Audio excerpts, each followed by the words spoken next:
Hi, welcome to the Improvement Today channel, where we will discuss multiple topics such as health, money, good habits, psychology, and so much more.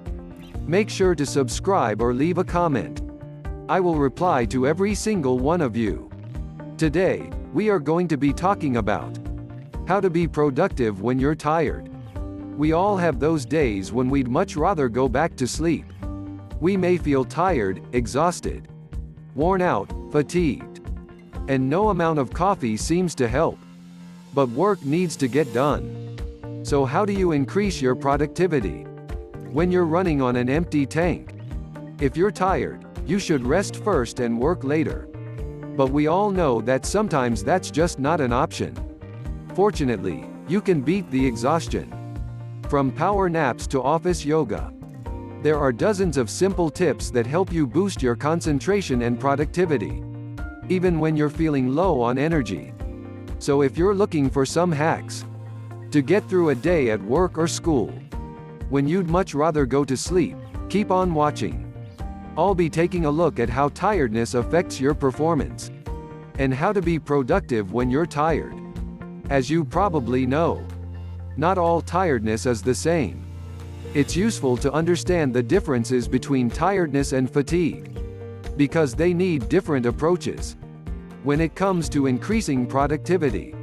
The first type of tiredness is the kind that comes from a sleepless night. Whether you were pulling an all-nighter to cram for an exam, or trying to get your baby to sleep, you're going to be paying for it with the loss of productivity the next day. Research shows that sleep deprivation lowers your cognitive performance. I used to pull all-nighters all the time, in high school and university, and I don't understand how I got anything done. Anything less than 6 hours of sleep now, and I know that my productivity drops drastically. While coffee helps, I never feel at the top of my game after sleepless nights. Fortunately, sleep deprivation-induced tiredness is pretty easy to cure. Just make sure you get enough sleep the next night, and you should be fine. The other kind of tiredness is fatigue, and it's much harder to deal with. By fatigue, I mean exhaustion from a prolonged period of excessive stress or activity. For example, the tiredness you might feel after an especially grueling exam session, or work week, or month. The main reason behind this kind of exhaustion is prolonged stress, which can lead to burnout. Fatigue can also be caused by physical stressors in the workplace, like noise or temperature that is too hot or too cold. The effects of fatigue on performance are largely the same as those of sleep deprivation: impaired memory, difficulty with concentration, etc. However, fatigue is also related to mental health problems, like depression.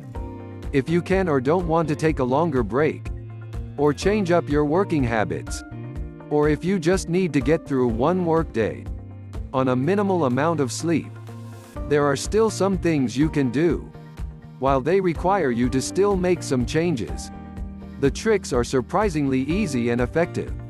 1. Accept that you're human. You cannot expect peak performance from yourself if your basic needs are unmet. This means that if you haven't eaten or slept, you won't be able to put in your best work, because you have no energy to fuel you. By beating yourself up for feeling tired and disoriented, you will lower your productivity even further, because you're wasting precious cognitive resources on being angry at yourself.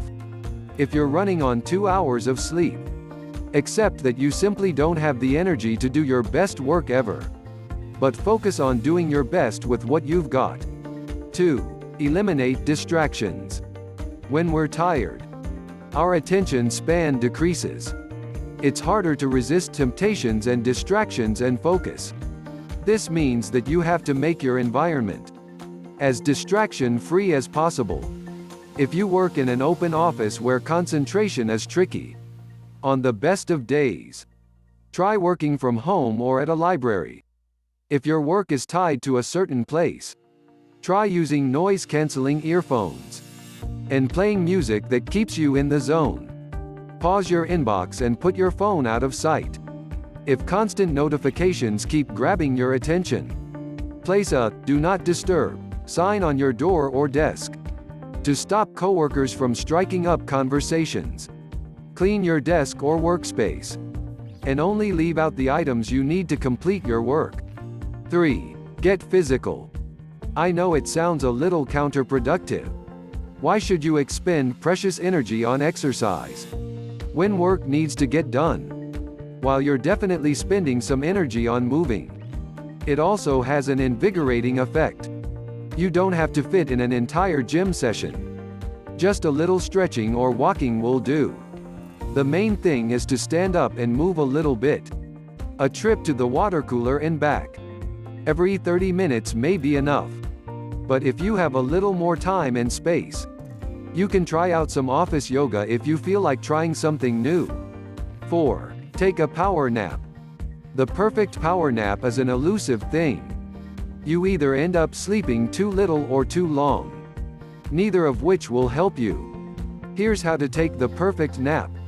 According to a 2010 study, a super short nap of 5 to 15 minutes will leave you feeling invigorated immediately, but the effects will only last for about 1 to 3 hours. A nap of 30 minutes and over will leave you feeling a little disoriented at first, but the effects will last longer. In order to fall asleep quickly, try making the room as dark as you can or using a sleep mask.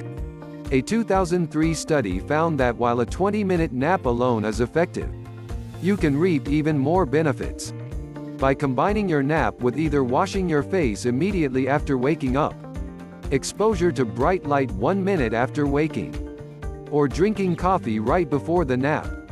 5. Schedule your breaks. Adults can concentrate for about 20 minutes at a time.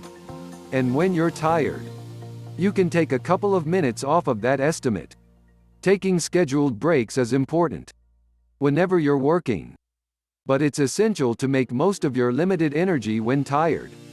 A great way to schedule your breaks is to use the Pomodoro Technique. The classic Pomodoro calls for 25-minute periods of concentration with 5-minute breaks, but you can shorten the time to 20 minutes if you need to. It's not important how long the periods of work and pauses are, as long as they are regular. Make sure to set a timer for yourself, and try to move during your break.